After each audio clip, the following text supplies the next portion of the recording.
আপনাদের সকলকে এসো গপ্প শোনাইয়ের একটি নতুন পর্বে সুস্বাগতম। আপনারা শুনছেন হাওয়া বদল। এই গল্পে আপনারা প্রেম, পুরাণ, থ্রিলার এবং প্রতারণা এই চারটেই একসাথে পাচ্ছেন। আমরা আমাদের শ্রোতাদের একটি বিষয় অবগত করতে চাই।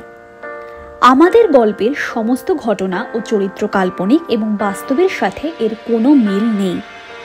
যদি আমাদের গল্পের কোনো অংশ বাস্তবের সামঞ্জস্য খুঁজে পায় তাহলে তা সম্পূর্ণ কাকতালীয়।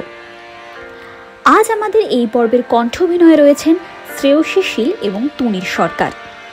শুরু করছি আমাদের হাওয়া বদল সিরিজের পর্ব ২৭, আবেগ।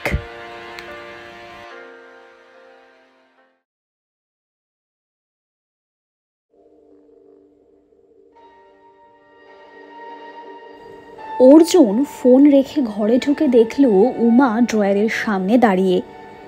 উমাকে দেখে অর্জুন সন্দেহ বোধ করল। উমাকে অর্জুন জিজ্ঞেস করল, আপনি ড্রয়ারের কাছে কি করছেন?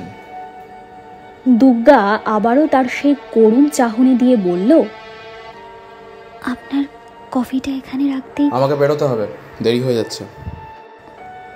উমার কথাটা শেষ হওয়ার আগেই অর্জুন বলে উঠল। কফি কাপটা হাতে নিয়ে কয়েক চুমুক বসিয়ে একটা কেস ফাইল নিয়ে বসে পড়ল অর্জুন। কেস ফাইলটার দিকে পলকহীনভাবে তাকিয়েছিল দুর্গা।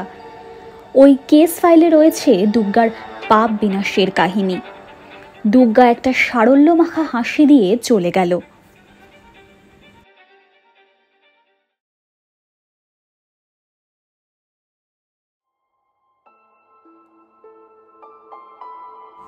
এভাবে কিছুদিন গেল।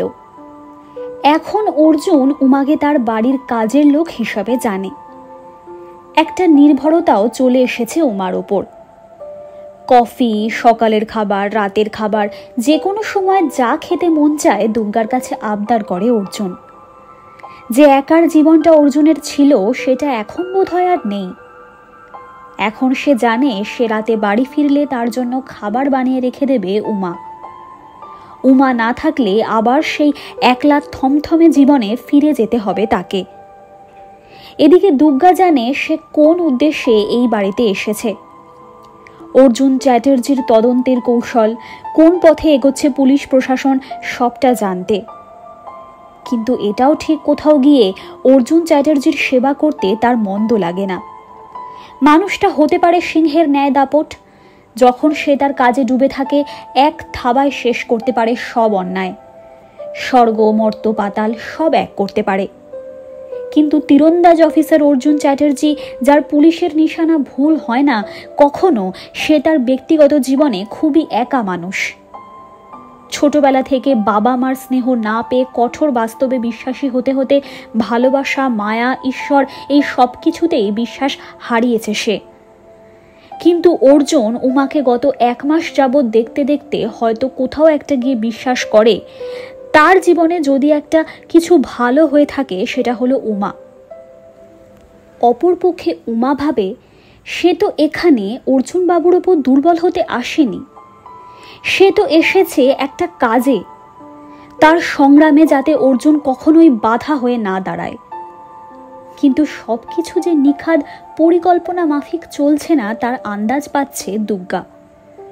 সেদিন রান্নাঘরে সবে ভাত ফুটিয়েছে সে। ডাল আর আলু সিদ্ধ কাঁচা তেলে মেখে রেখেছে। হঠাৎ অর্জুন চিৎকার করে বলল, উমা, আপনি আমার জন্য সকালের খাবার রাখবেন না, আমি এখনই বেরোবো। উমা অর্থাৎ দুর্গা বরাবর মাতৃরূপেণ। সে পাপের বিনাশিনী, তেমনি পরমেশ্বরী কল্যাণী মা। সে অর্জুনকে বলল, পুলিশ বাবু, আপনি সারাদিন খালি পেটে থাকবেন, আপনার শরীর খারাপ করবে। আপনি একটু বসুন, আমি আপনাকে খাইয়ে দিচ্ছি। এই বলে অর্জুনকে নিজে হাতে ভাত মেখে খাইয়ে দিল উমা।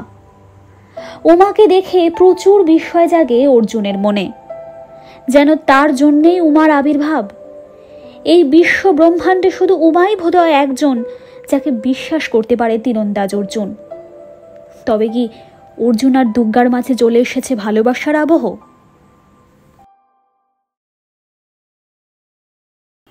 আমাদের এই পর্বটি ভালো লেগে থাকলে কিন্তু ভিডিওটিকে লাইক করতে ভুলবেন না। কমেন্ট করে অবশ্যই জানান কেমন লাগছে আমাদের গল্প।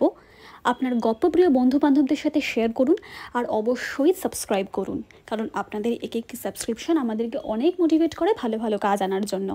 সুতরাং সাবস্ক্রাইব করে পাশে থাকুন। ধন্যবাদ।